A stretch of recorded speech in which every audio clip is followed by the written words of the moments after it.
So what's next? This is going to be a really interesting generation leap. Calm the f*** down! What's wrong with you? Breathe in, breathe out.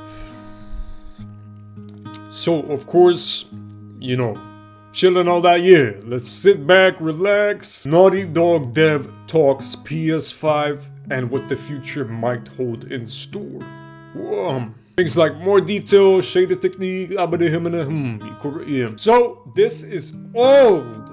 But somehow I haven't seen fuss about this on YouTube, no IGN articles, might be wrong. On Naughty Dog's official channel, they uploaded a bunch of videos that I think is more interesting if you're a dev, like this video here. The technical art of The Last of Us 2 is 58 minutes long. I'm not gonna lie, I skimmed through it and stuff like that. And shout out to this user for leaving the timestamp in the comments where they talk about the next generation leap. Important thing to know. You might be like, whoa, Dick, that's a long ass intro. What the heck? The side-by-side image or whatever, the image to the right is not PS5 graphics, a PS5 model. It is Jocelyn, a photo of Jocelyn, the model for the face of Abby. You can check out her socials down below too if you want. This is the real picture, this is the PS4, so don't expect, you know what I'm saying. So yes, no misunderstanding. Anyway, there go the disclaimer. Here go the clip. So what's next? This is going to be a really interesting generation leap. This is the first time that many of our techniques are actually correct and can be carried over without rewriting. This will leave us to focus on missing details, both in terms of geometry, textures, and in the rendering.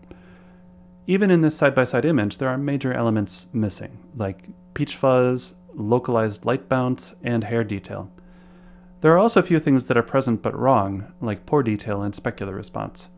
But that's not a bad place to be. If we continue to fight for correctness and reusability, and for healthy collaboration, the next generation of consoles and PCs should yield a massive improvement in quality. Hopefully you found it useful seeing these examples of our work.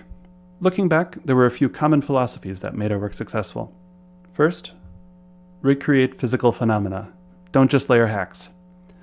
Do your own research and try to base things on reality as much as possible. If possible, if there's a real formula that you can implement, do so, like, for example, Snell's law for refraction. If that's not possible, like if the real formula is too expensive, make a ground truth and fit a cheaper function to it. If that's not possible, visually tune your algorithm against reference, but again, shoot your own reference. Don't make it up. Maybe this is an obvious one, but write good code. Think systemically and reusably. Don't just think about how you can solve the problem in front of your nose, but how you can create systems that build on and talk to each other in a reliable and extensible way. And make sure that the artist interface is as simple and powerful as possible. And it should go without saying, but make it performant. Finally, elevate the team. Don't have conversations instead of an artist, put them in touch with a programmer. Don't explain a programmer's feature to the art team, put the programmer in a position to explain it for themselves, and help everyone showcase their own work in the best way possible. Don't be a wall, be a bridge. So what's next for the tech art team? I guess I'd like to say Steven and I are just a small part of the team, and shading is just one aspect of what we do. Across the studio, we have about 8 people who fall under the broad umbrella of tech art as full-time artists, and probably another dozen who do occasionally contribute code. Together, we drive frame rate and memory optimization, we develop standards and practices for art creation, and we write a ton of tools and script to make the artists' lives easier. Between us, we support 48,000 lines of shader code, as we saw earlier, but 500,000 lines of script code. And in all of these areas, we're pushing to become better.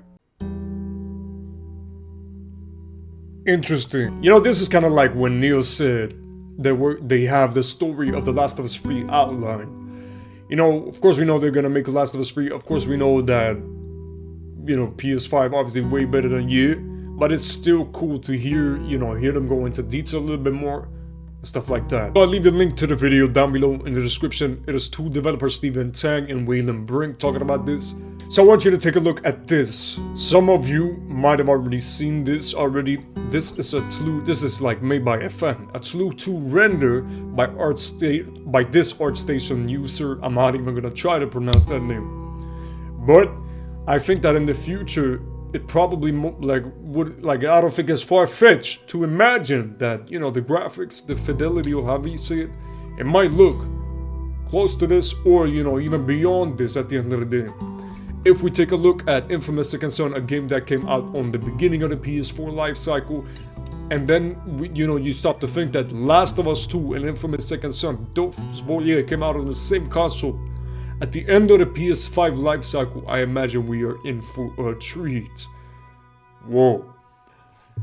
But yeah, I'm really looking forward to this, and I gotta like calm down also, because, you know, too much hype, it can really, you know, like the wait to part 2. I had nights where like I barely could sleep at all, you know. It was, you know, you keep thinking about this, theories here, Anyway, let me know your thoughts in the comments down below. Hit that like. If you don't, you never get a PS5. It'll always be out of stock for you. Bad karma. Yeah. No, I'm kidding. If you're looking for a PS5, hope you'll get, yeah. Anyway, hopefully if you're looking for that, you'll get it someday. And thank you for watching the video, and don't survive. Do whatever you want to do, and I'll see you when I see you.